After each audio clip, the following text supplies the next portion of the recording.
अस्सलाम वालेकुम। Social media show से मैं हूं अब्दुल क़य्यूम सिद्दीकी और मेरे साथ हैं जनाब जाज़िब अब्बासी, शाकिर सोलंगी, अहमद मंसूर और तैयब बलोच।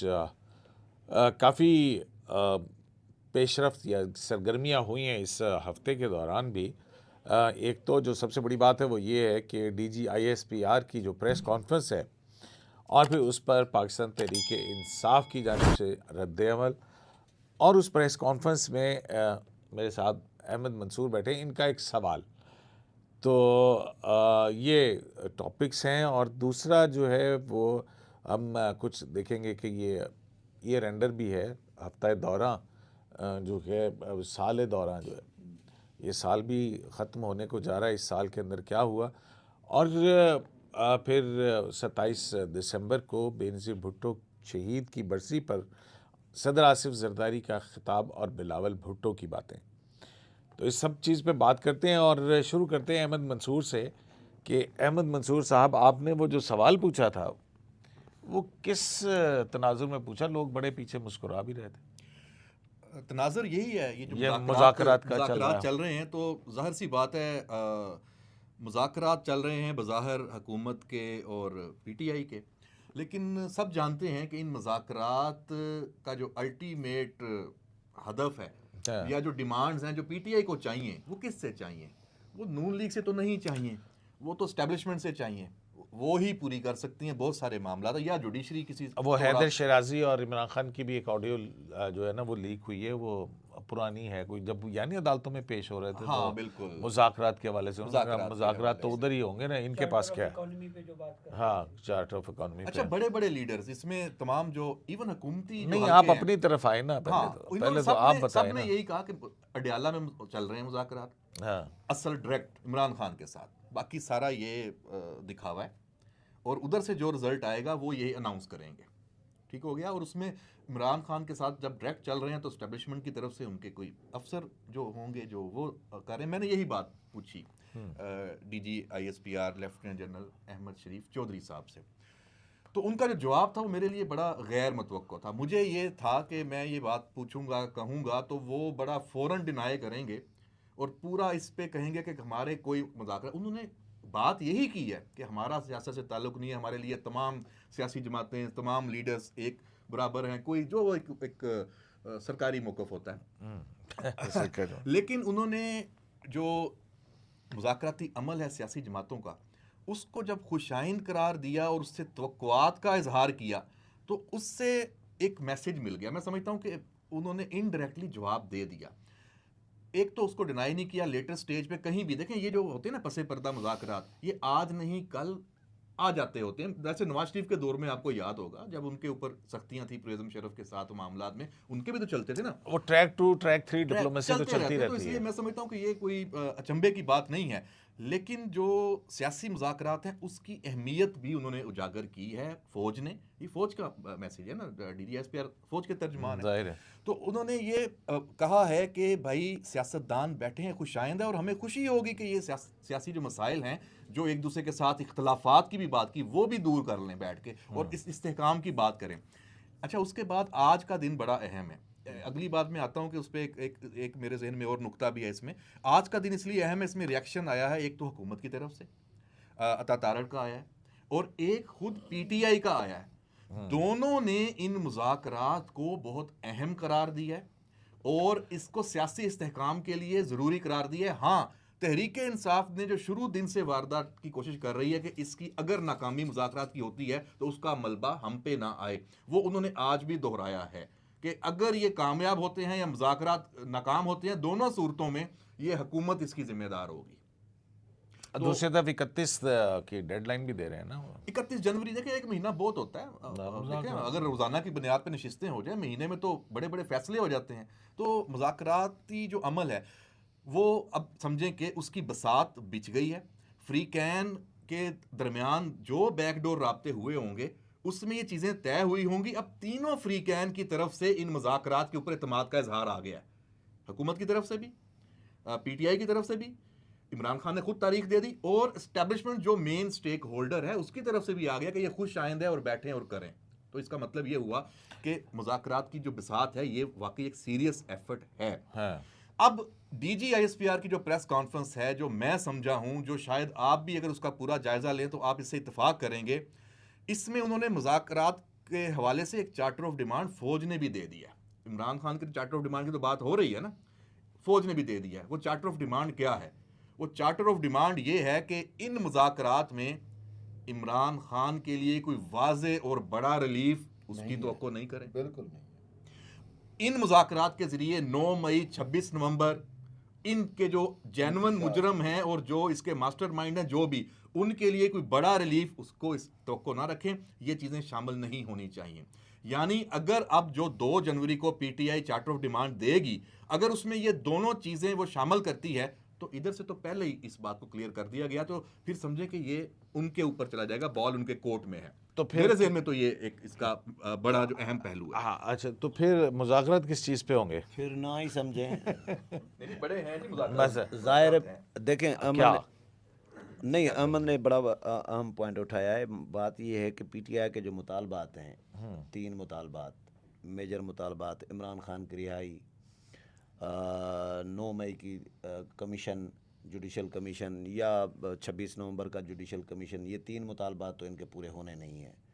DGISPR पाक फ़ौज ने बाल हुकूमत की कोर्ट में तो फेंक दिया है, लेकिन देखिए ना, मुतालबात को ultimately- देखते हुए आपने आइन और कानून के अंदर रह के भी तो देखना है ना चीज़ों को, कि जो गवर्नमेंट है वो कोई बादशाह तो नहीं है, उसने देखना है कि आइन और कानून में कहाँ कोई गुंजाइश निकलती है तो फिर उसके मुताबिक ही चला जाएगा ना। तो वो पाकिस्तान में आइन और कानून के मुताबिक जो गुंजाइश निकलती है वो आपको भी पता है, मुझे भी पता है। हाँ, मियाँ साहब के लिए आइन और कानून के तहत किस तरह गुंजाइश निकली, किस तरह सज़ाएं हुई, तो कहाँ से गुंजाइश निकलती है ये भी आपको पता है। अदालत में आप खुद बैठे हैं, कवर कर रहे हैं।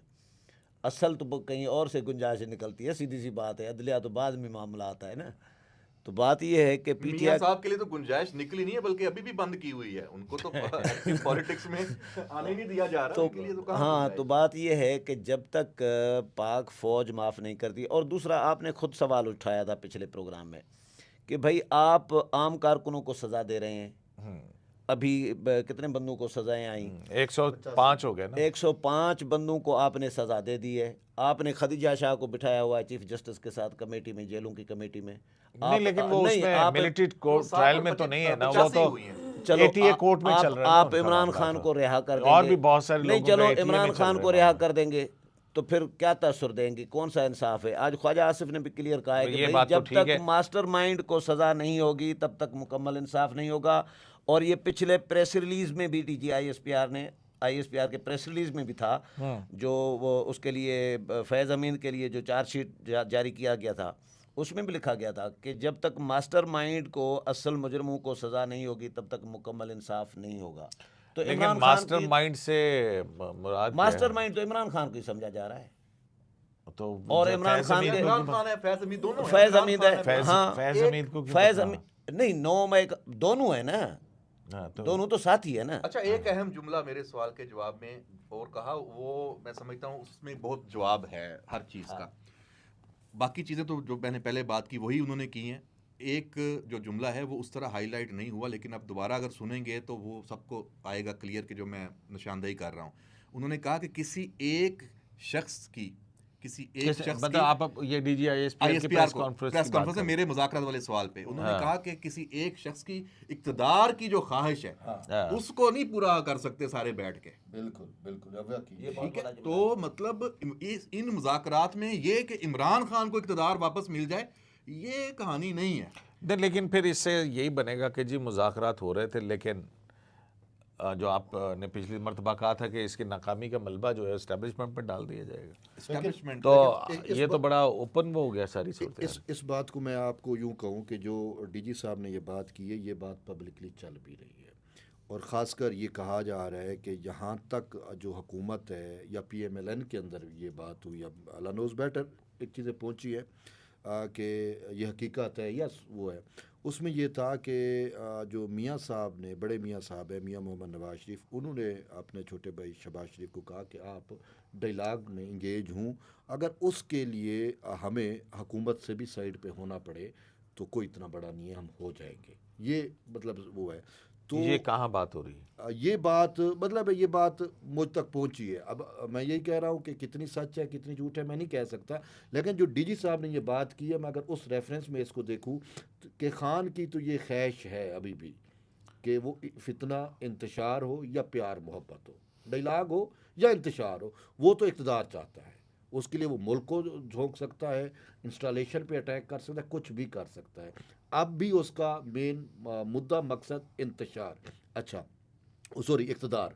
और दूसरी साइड पे आप देखें कि जो अमेरिकन दबाव है, जो टाइम ऑफ इसराइल ने लिखा, जो यरूशलेम पोस्ट ने लिखा, जो इंटरनेशनल इस्टेब्लिशमेंट का अगर हम बात करें तो इंटरनेशनल इस्टेब्लिशमेंट इस चीज़ पे वो डिटरमाइन है कि अगर पाकिस्तान में तहरीक इंसाफ इमरान खान हुकूमत में आ जाता है तो वो पाकिस्तान, अमेरिका और इसराइल ये एक ट्राइका बन जाएगा और मुस्लिम वर्ल्ड में हमारा इन्फ्लुएंस भी बढ़ जाएगा। और वो सारी इन्वेस्टमेंट उनकी यही है, उनकी अटेम्प्ट भी यही है, और इसी वजह से पाकिस्तान पे दबाव भी आ रहे हैं।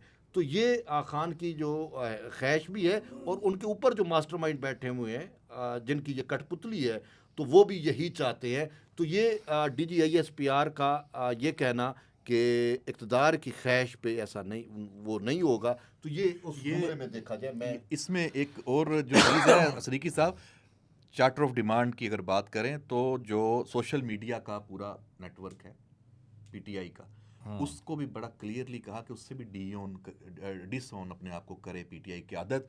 और अपनी सियासी जमात अगर पाकिस्तान में सियासत करनी है तहरीक इंसाफ ने, और करनी है, उसका हक है, देखा जाए उसमें बयान तो आए हैं PTI के रहनुमाओं के, शेर अफजल मरवत का आया, और भी एक दो लोग हैं जिन्होंने कहा कि ये सोशल मीडिया वाले जो हैं क्या कर रहे हैं और उनसे हमारा ताल्लुक नहीं है।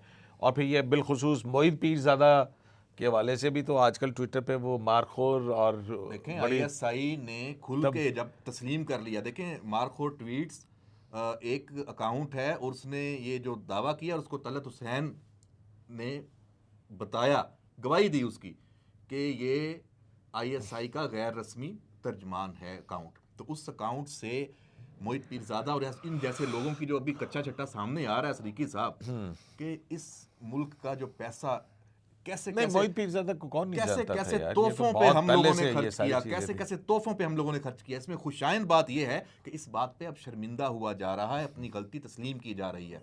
लेकिन बात यहीं तक नहीं रहनी चाहिए। आइंदा के लिए जो कोई और इन्वेस्टमेंट कर रहे हैं तो उसमें ख्याल रखें। अच्छा, एक छोटी सी बात इसी से, मैंने किसी से पूछा कि यार ये जो जैसे मोहित पीरज़ादा और जिन पे इन्वेस्ट किया, बाद में पता चला कि वो दूसरी तरफ से हो गए या बड़ी एस्टेब्लिशमेंट को प्यारे हो गए, तो मैंने कहा ये आपके जो अंडे होते हैं ये गंदे क्यों निकलते हैं आपकी टोकरी में, गंदे अंडे क्यों?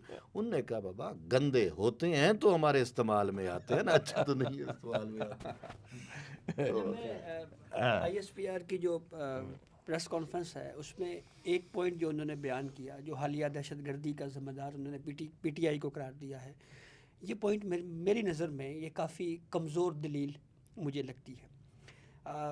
DGISPR ने अपनी प्रेस कॉन्फ्रेंस में ये बात कही कि उस वक्त 2022 की गालिबन उन्होंने बात कही, और उन्होंने कहा कि जो फाइटर्स थे, या जब अफ़गानिस्तान से अमेरिकन का इनखला हुआ, उस वक्त इन लोगों को बसाने का जो फ़ैसला है वो पाकिस्तान तहरीक इंसाफ का है। तो इस वजह से ये सब कुछ हमें जो है वो नहीं, उसी पे तो वो उमर अयूब की ट्वीट है ना PTI ऑफिशियल अकाउंट से, कि जिसके अंदर उन्होंने कहा कि ये तो जनरल बाजवा और वो था, तो जनरल बाजवा को आप कैसे बरी जिम्मा करार दे रहे हैं? इस उनके दौर की बात है ना। और सबसे अहम बात कि आपको याद होगा जनरल फैज़ की हाथ में चाय की प्याली उठाए हुए एक तस्वीर बड़ी वायरल हुई थी। इंटरनेशनल मीडिया ने बाद में उसके ऊपर बड़ी स्टोरीज़ की हैं कि और भी मुख्तलिफ मुल्कों के जो इंटेलिजेंस के जो चीफ्स थे वो वहाँ पे आए और चले गए, लेकिन किसी की भी तस्वीर इस तरह से वायरल नहीं हुई। और बाद में हमारी हुकूमत, इस वक्त भी जो हमारी हुकूमत के जो वज़रा हैं वो भी ये बात कहते रहे हैं कि एक चाय की प्याली की कीमत जो है वो आज तक हमारी कौम अदा कर रही है। तो ये महज ये सारा इल्ज़ाम पाकिस्तान तहरीक इंसाफ के ऊपर डालना, ये मेरे ख्याल में काफ़ी कमज़ोर आर्ग्यूमेंट उनका। लेकिन जावेद साहब इसमें एक बात है ना, जनरल फैज़ इस वक्त कहाँ है? जनरल फैज़ इस वक्त कहाँ है? जनरल फैज़ किसके साथ लिंक्ड है? जनरल फैज़ का एक बड़ा कसूर तो ये भी है ना कि उसने इमरान खान के साथ मिलके तो उसने भी इंस्टीट्यूट का जो एक उसका मिस यूज़ किया। अपने पावर का, अपने इख्तियार का, तो वो उसी का वो खमियाजा भुगत रहा है ना। तो इसलिए अगर अगर और इमरान खान की बातें रिकॉर्ड पे भी हैं, हम 2+2 4 ही कहेंगे ना। उस वक्त मुराद सईद आपको याद है KPK में, और कितना एक्टिव था इस मामले में। तो ये प्रेशर इमरान खान ने दिया था। नहीं, जनरल फैज देखे ना, बात ये है कि जनरल फैज अकेले तो कुछ नहीं करते सर, रहे होंगे ना। सर मेरी बात तो सुनिए। मैं यही है कि क्या आपको जनरल बाजवा इसमें सिद्दीकी इम्प्लिकेट होते नजर आते हैं? सिद्दीकी साहब, वो गुल बुखारी की भी रियासत ट्वीट है का चीफ आज, एग्जीक्यूटिव कौन था? उस हवाले से चीफ एग्जीक्यूटिव कौन था उस टाइम? और वो कितना बाइख्तियार था। नहीं, बाइख्तियार के अलावा सर, इमरान खान के इब्तदा दिन से, जब से वो सियासत में आया और आज तक, उसने हमेशा तालिबान को ग्लोरीफाई किया। उसके तालिबान से मुतल्लिक हमेशा बयान आपके सामने है। वो इनको जिस तरीके से ग्लोरीफाई करता था और इनके हक में उसने तहरीकें चलाई। दूसरा, पॉलिटिकल पर्पस देखें, इसमें पॉलिटिकल पर्पस यही था कि उनको यहाँ पे बसाया जाए और बसाने के बाद उनको PTI की मेंबरशिप दी जाए और उनके वोट कराए जाएं। ये बाकायदा वो अपना वोट बैंक बनाने के लिए उसने जो है वो 30 से 40 हज़ार जो है वो यहाँ पे बसाए थे। और 30-40 हज़ार का वोट बैंक क्या है सर? 30-40 हज़ार, फिर आगे चीजें और भी ये थी ना, उसके तो पूरा एक स्ट्रेटजी थी। उनका असर अच्छा, शौक भी तो और मैं आपको बताऊं, नहीं, मेरा नहीं ख्याल है। नहीं नहीं नहीं फैमिली नहीं, एक मिनट हमारे यहाँ civil government sir, civil government के अलावा पार्लिमान में उस टाइम शोर मचा था। पार्लिमान में जब ये फैसला किया गया उस टाइम ये जो नहीं, वो तो उसकी और रिpercussions नहीं, बहुत ज्यादा हैं यार। प्रेसिडेंट वो आरिफ जंगजू फितना खारिज जो है, थे, सारा कुछ था। आज KP में जो आज भी वो कुछ हो रहा है और जो कि जिस तरह के हालात हैं, अभी रिसेंट डेवलपमेंट्स आप देख लें कि 16 पाकिस्तानी सोल्जर्स जो हैं वो शहीद कर दिए गए, फिर उसके बाद रिटेलिएट किया गवर्नमेंट ने। अब फिर आज की खबर है फितना खवारिज के लोगों ने दरअंदाजी की कोशिश की है। आज अफगान तो तालिबान ने अटैक किया है। मतलब उनकी पोजीशंस के जरिए से वहां पे आए, तो ये हालात तो बहुत ज्यादा खराब हो रहे हैं। सर मैं भाईजान। बताऊं, ये इस पे मुझे आपका तकरीबन डिफेंस नुक्ता नजर चाहिए। सुने, ये जो इसने उस टाइम एक जो अपोजिशन थी PMLN और पीपल्स पार्टी, इन्होंने बड़ा शोर मचाया था कि ये इंतहाई डेंजरस होगा। बिलावल भुट्टो जरदारी ने पब्लिकली भी और पार्लिमान के फ्लोर पे भी खड़े होकर कहा था कि ये अगर फैसला हो रहा है उनको रिहेबिलिटेट करने का, तो हम जो है वो जीती हुई जंग हारने जा रहे हैं। इसके बावजूद उन्होंने उनको बसाया, और फिर सिर्फ बसाया नहीं, इवन कि उनके फितने। लेकिन भाईचंद वो बिछाया, लेकिन आप ये नहीं कह सकते कि जो इस्टेब्लिशमेंट का एक सर्टन जो हिस्सा था या उस वक्त के जो फैसला साज थे, Agreed. ये उनकी मर्जी और मंशा के बगैर हुआ। बिलखुसूस जनरल बाजवा और जनरल जनरल बाजवा और जनरल फैज गलत फैसले मानने चाहिए। नहीं नहीं, फैज हमीद को देखिए, अगर Faiz Hamid core commander KP के कोर कमांडर पेशावर ना बनाया जाता तो शायद इतनी बड़ी फैसिलिटेशन ना हो सकती। सर ये भी एक सर इमरान खान के ऊपर का जो प्रेशर था ना बाजवा के ऊपर और फैज़ हमीद के ऊपर, वो बहुत ज़्यादा था। हमें इसको इग्नोर नहीं करना चाहिए।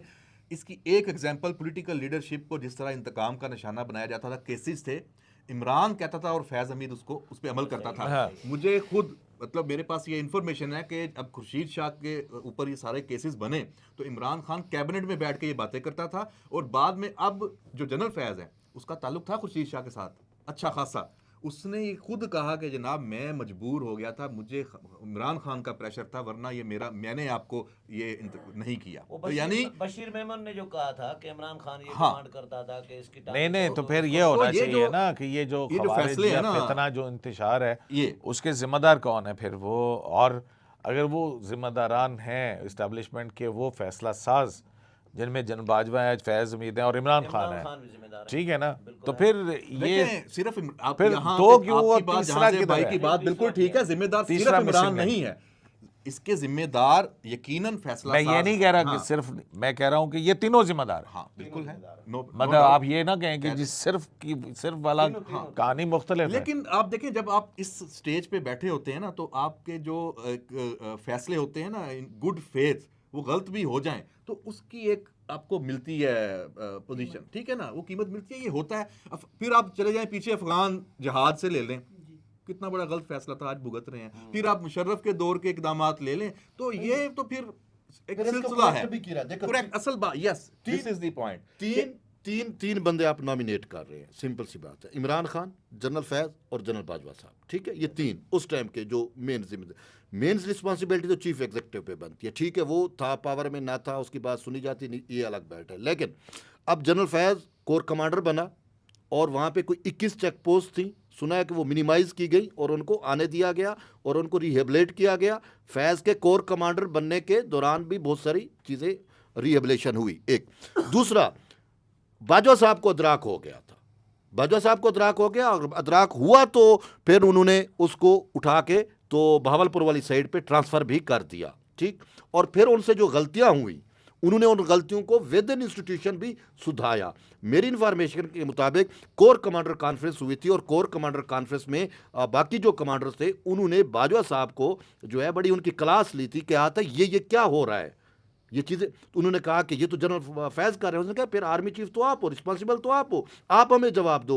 तो उन्होंने कहा कि ठीक है मैं इनको रिकरेक्ट करता हूँ। तो फिर उन्होंने रिकरेक्ट किया या वो गलतियाँ सुधारने की कोशिश की। बाजवा साहब वाकई कसूरवार है, लेकिन एट दी एंड ये है कि वो जहाँ तक जो उनको दुरुस्त कर सकते थे उन्होंने दुरुस्त किया है। लेकिन ये लोग दो बंदे इन्होंने आज तक अपनी गलतियों को तस्लीम नहीं किया। कल डीजी साहब ने क्या कहा, डीजी ISPR ने, उसने कहा कि जो शख्स समझे मैं ही अक्ले कुल हूँ और मैं ही सब कुछ हूँ और वो कोई और बात समझे ही ना, कोई उसको समझाना चाहे वो उसकी बात ही ना माने, तो उससे जो है वो फिर इसमें हम एक बात को ना नहीं ये बताएं, वो फैज़ हमीद साहब का कोर्ट मार्शल कहाँ तक पहुंचा है? अभी मुज़ाकरात के बाद फैसला होगा। ये क्या बात हुई? मैं आपको इसमें ये क्या बात हुई? एक पॉइंट तो मुझे इजाज़त दें सिर्फ कि ये जो इमरान खान के ऊपर के ये जो फितना आया है खारिज का, दोबारा बढ़ती दहशतगर्दी है, हाँ, ये हाँ। इस सवाल के जवाब में ये बात हुई है।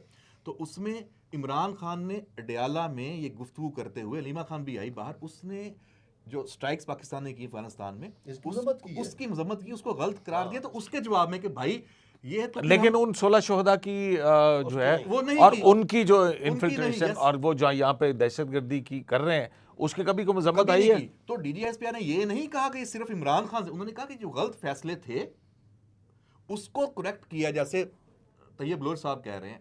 तो अब होना ये चाहिए था, वो लीडर था तो अपनी उस गलती को तस्लीम करता कि अब वो अभी भी वहीं खड़ा है। मतलब जो हम अभी अपनी जो खून की कीमत अदा कर रहे हैं जिस गलत फैसले की वजह से, वो इमरान खान आज भी उधर खड़ा है। तो हम ये अफोर्ड नहीं कर सकते कि ये जो रीसेटलमेंट है ये हो। इसमें एक पहलू बड़ा अहम है और उस पर DG ISPR ने बात की है, वो हमने डिस्कस नहीं किया। वो ये है कि खैबर पख्तूनख्वा की उस वक्त हुकूमत पाकिस्तान तहरीक इंसाफ की है और वहाँ की मुसलसल 12 जी, साल से और वहाँ पे गवर्नेंस में बेहतरी लाने के लिए पाकिस्तान तहरीक इंसाफ ने कोई इकदाम नहीं किए। ये और- पारा और- चनार और की इस सूरत-ए-हाल बात को- देख लें यार। और इस बात को हाईलाइट किया उन्होंने और ये बिल्कुल दुरुस्त बात है। खैबर पख्तूनख्वा की हुकूमत का पूरा फोकस जो हमने इस वक्त तक देखा है वो महज वफाक के ऊपर चढ़ाई करना, प्रोटेस्ट और इंतशार या पुरतशद्दुद एहतजाज की तरफ जो है वो लोगों को माइल करना, ये सब कुछ रहा है। तो अगर खैबर पख्तूनख्वा की सूबाई हुकूमत अपने गवर्नेंस के ऊपर तवज्जो देती, जैसे पंजाब में हो रहा है, दीगर सूबों में हो रहा है, अपनी आवाम को जो है वो उसमें बेहतरी लाने के लिए एजुकेशनरी लेवल के ऊपर कहीं पे लैपटॉप तकसीम हो रहे हैं, कहीं पे तालीमी इदारे बन रहे हैं, लोगों को स्किल्स दी जा रही हैं। अगर ये तवज्जो खैबर पख्तूनख्वा के अंदर होती तो ये बहुत सारी चीज़ों में जो है वो बेहतरी हो सकती थी। सर मैं इतना कहूँगा, इंतज़ार हुसैन पंजोता जो इमरान खान के वो थे वकील रहे। शाकिर सुलंगी भी आया है। नहीं मैं सर इमरान खान के जो वकील थे इंतज़ार हुसैन पंजोता, जो उनकी एक स्टेटमेंट मैंने पढ़ी, ठीक है। उन्होंने कहा कि कलदम तहरीक तालिबान जो है वो PTI को पावर में भी लेके आई और उसने उनको फैसिलिटेट भी किया। बिल्कुल ऐसा ही है। ये उनकी स्टेटमेंट ऑन द रिकॉर्ड हाँ, स्टेटमेंट है। बिल्कुल है। ये ऑन द रिकॉर्ड ये- बयान है तो उस वक्त के पढ़े हैं यार, पढ़े हैं सियासी जमातों के। सियासी जमातों के भी और फिर भी अच्छा और कई TTP TTP के अपने एलामिये हैं, एलामिये उसमें हैं, कहा है कि तहरीक बहुत इंसाफ- सारी जो उनकी मूवमेंट्स हैं, जो तहरीकें इन्होंने अनाउंस की, उसकी हिमायत की है उन्होंने। अगर आप सच पूछे तो PTI जो है वो TTP का पॉलिटिकल प्रॉक्सी है, पॉलिटिकल विंग है। मैं तो इस बिल्कुल मैं एग्री कर रहा हूँ तैयब की बात से। ये ऑन द रिकॉर्ड चीज़ें मौजूद हैं।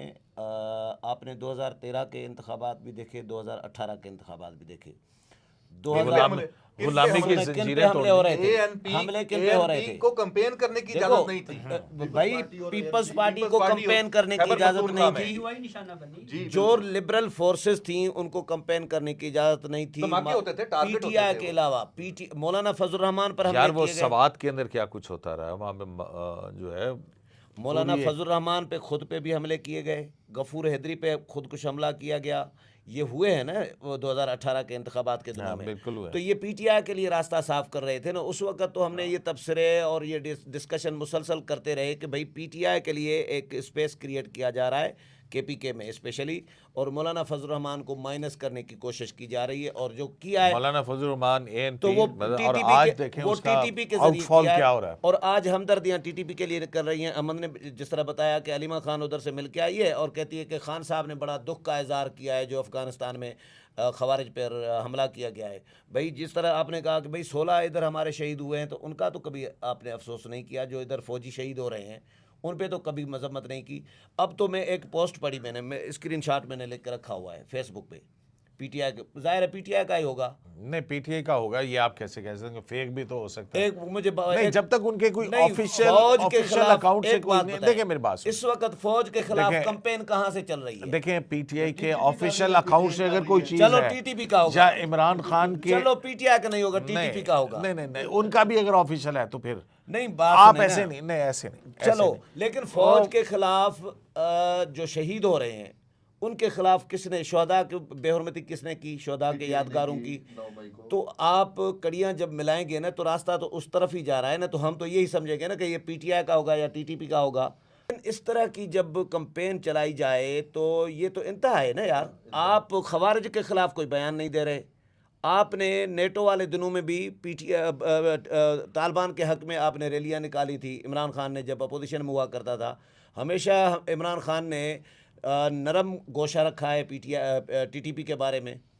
तो नेटो सप्लाईज भी रोकी थी हाँ, और ये आपको और याद बहुत है। सारा, तो वो ये भाईजान फिर गुलामी की जंजीरें तोड़ हाँ दी, जी, मतलब हाँ। ट्रैक रिकॉर्ड देखे ना खान साहब की सियासत का। पाकिस्तान उसके उस जंग का हिस्सा है और उसके अब तो गुलामी इसमें की कोई शक नहीं है, मौलाना फजल रहमान ऑन द रिकॉर्ड ये बात कर चुके हैं कि केपीके में दहशतगर्दों को दोबारा आबाद करने वाली पीटीआई है।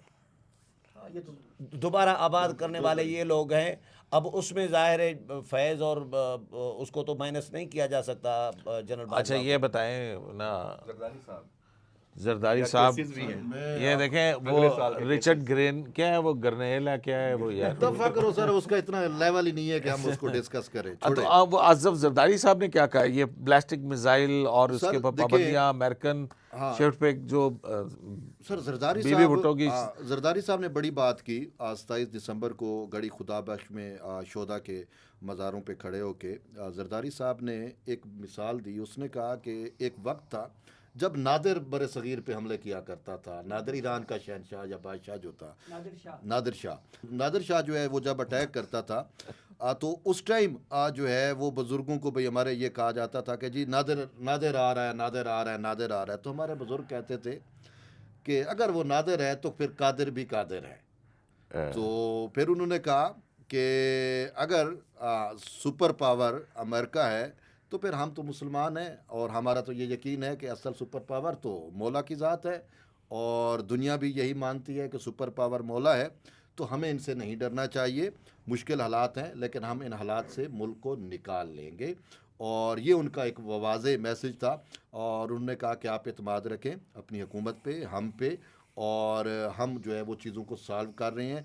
आपके जो मसाइल हैं हमें उनका मुकम्मल अदराक है और हम उनका हल करेंगे। लेकिन उन्होंने कहा कि हमारे ऊपर जो दबाव डाला जा रहा है इस दबाव से हम घबराने वाले नहीं हैं, हम इनका भी तदारुक कर लेंगे। तो ये एक बात जो है जरदारी साहब ने की। और दूसरा, पाकिस्तान पीपल्स पार्टी के चेयरमैन बिलावल भुट्टो जरदारी ने जो है उन्होंने भी जो है वो बड़ी एक बात की। और बिलावल भुट्टो जरदारी का ये कहना था कि ये जो अमेरिका की जानिब से, और उन्होंने मगरबी ताकतों सब पे, यूरोपीय यूनियन हो, अमेरिका हो, बरतानिया हो, इन सब को वो करके और फिर सिंगल आउट किया अमेरिका को। और उन्होंने कहा कि ये जो पाकिस्तान पे दबाव डाल रहे हैं ये बेसिकली इमरान खान जो है वो तो एक बहाना है।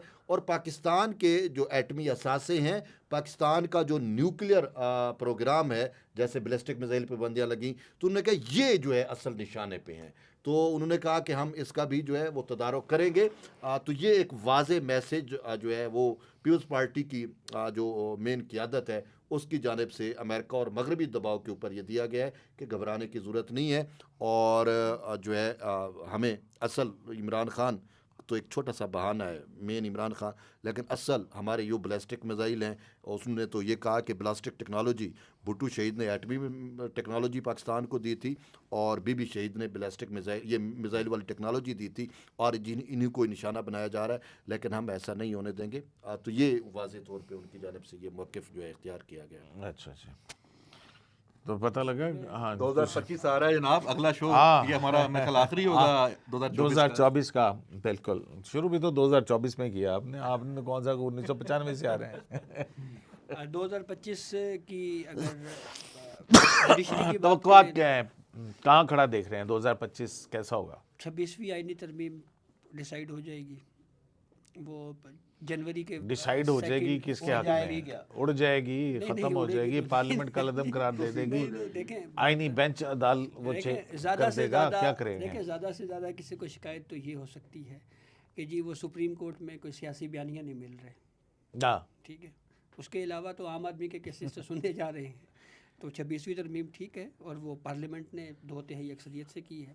पहले ये वावेला किया जा रहा था जी कि फ्लोर क्रॉसिंग होने का अंदेशा है, ये अदालती फैसले इसलिए दिए जा रहे हैं कि ताकि ये माहौल बन जाए। मेरे ख्याल उस 2025 सब के हमारे लिए बावजूद- काफ़ी ट्रबल लेके आएगा, जिस तरह के हालात बनते चले जा रहे हैं ना। सही बात। 2025 वैसे कुछ अदालती यूट्यूबर्स ने एक और मीटिंग की है। अच्छा, अच्छा बात है आ रही है, हाँ, कुछ यूट्यूबर्स ने एक मीटिंग की है। हैं? हाँ, उन्होंने बकायदा कुछ 10-12 लोग हैं, उन्होंने कुछ सियासतदानों को भी इंगेज किया। उन्होंने कहा हुजूरे वाला अदलिया में फिर आपस में ज़रा लड़वाएं, जजेस को, कोई माहौल बनाए, हमारी दुकानें बंद हो रही हैं। तो ये मैं बड़े हुई है मीटिंग, ये आपको नज़र आएगा जनवरी के महीने में इसकी कुछ साजिशें होंगी अदलिया के खिलाफ, यूट्यूबर्स की जानिब से। के खिलाफ क्या साजिश? अच्छा, वो दुनिया के एक अंदर और- बैठे लोग साजिशें कर रहे हैं। एक और बयानिया जिसको कल DG ISPR ने डिस्कस किया है PTI का। इमरान खान कहते थे जी कि 9 मई के जो जितने भी वाक़यात हैं उसमें जो लोग इन्वॉल्व हैं, ये जो नज़र आ रहे हैं, ये सारे एजेंसियों के लोग हैं। तो उन्होंने कहा कि अगर ये एजेंसियों के लोग हैं तो फिर हमारे लोग हैं, हमने मिलिट्री कोर्ट्स में ट्रायल कर दिया है उनको। अगर एजेंसी सुप्रीम कोर्ट का साल था, वेरी गुड, मैं बड़ा लॉजिकल है कि अगर एजेंसियों के लग, क्योंकि हफीजुल्लाह न्याजी साहब भी कह रहे हैं कि वो जो वो पतलून पकड़ के है वो नामालूम है, और इस तरह की उनकी ट्वीट जो है ना हसन न्याजी के बाद आपको तो जश्न मनाना चाहिए कि भाई हमने एजेंसी के लोगों को सजाएं दी हैं। अच्छा, 2024 वैसे तो आप लोगों का साल था सुप्रीम कोर्ट का, और 2025 फिर लगता है हाई कोर्ट का होगा, हाई कोर्ट का। इस्लामाबाद। हाँ, बहुत सारे मुकदमात आएंगे ना। देखें, अलकादिर ट्रस्ट वाला भी आएगा, अभी जो साइफर वाली सजाएं मुअत्तल हुई भी हैं, अभी तो वो ट्रायल्स भी चल रहे हैं। अभी 190 मिलियन पाउंड अगर आता है ट्रायल कोर्ट से, तो वो भी हाई कोर्ट में वो भी हाई कोर्ट में आएगा। और मिलिट्री कोर्ट्स वाले 26वीं तरमीम उधर आएगी, मिलिट्री मिलिट्री कोर्ट्स की कोर्ट्स अपीलें का, आएंगी। मिलिट्री कोर्ट्स सिविलियन ट्रायल वाला मामला जो सा वो भी होना है, और भी बहुत सारी। 190 मिलियन पाउंड का तो अभी क्लियर नहीं है कि क्या ये मुज़ाकरात के बाद फैसला सुनाया जाएगा या पहले आ जाएगा। पहले आ जाएगा। नहीं, मैं देखिए हमारी तो ख्वाहिश है कि 190 मिलियन पाउंड का एक जो मिनट फैसला की है ना, तुझे आपस की गुफ्तगू की थी, मैं आई लॉस्ट। हाँ, इन्होंने कहा कि मुज़ाकरात के बाद आएगा, तो मैंने कहा पहले नहीं, आ क्या जाएगा। चीज़ आएगा? 190 मिलियन का उसका फैसला। क्या ताल्लुक मुज़ाकरात? उसका वो एक अदालती सिस्टम है, वो देखो ना, फिर ये इनकी बात होगी ना कि देखें एक तरफ मुज़ाकरात हो रहे हैं, अब उसका पता नहीं क्या फैसला आता है गवर्नमेंट का क्लेम तो यही है कि जनाब हमारा अदालतों पे कोई जोर और बस नहीं चलता है, वो एक लीगल प्रोसेस है, आजकल वैसे भी बाकी लेकिन बहुत आज़ाद है। मैं ये चाहता हूँ कि और 190 अदलिया वैसे भी आज़ाद अच्छा है। 190 मिलियन पाउंड का फैसला तो आना ही है, और अगर वो आ जाए, यार फैज काश- मीदा फैसला के दोनों नहीं में काश 20 जनवरी को आ जाए, और जब ट्रंप उधर से ओवल ऑफिस का हलफ ले रहा हो तो इधर से ये फैसला आ जाए तो बड़ा मज़ा आ जाएगा, हम तो बड़ा इंजॉय करेंगे। क्योंकि क्यों एंजॉय करें सर इंजॉय यूं करेंगे कि जो जिन्होंने अपने ट्रंप को नायाबू बनाया हुआ है, वो जब उधर से ट्रंप के हलफ पे खुशियां मना रहे होंगे, इधर से इमरान खान को सज़ा हो गई होगी, तो उनकी खुशियां लेकिन वो गरत होंगी, ट्रंप की- मिठाई नहीं खा नहीं, सकेंगे वो। ट्रंप की हलफ बर्दारी की खबर में ये खबर दब जाएगी। नहीं सर, खबर यही तो कह रहे हैं कि उसकी हलफ बर्दारी का यार इस मजाक। अब अहमद के पास खबर है जनरल फैज का ट्रायल का फैसला कब आ रहा है? टाइम खत्म हो गया प्रोग्राम। सर ये हसास मामला है, इस पे डिस्कस चले जी। तो जनाब अपना फीडबैक दीजिएगा। खुदा हाफिज़।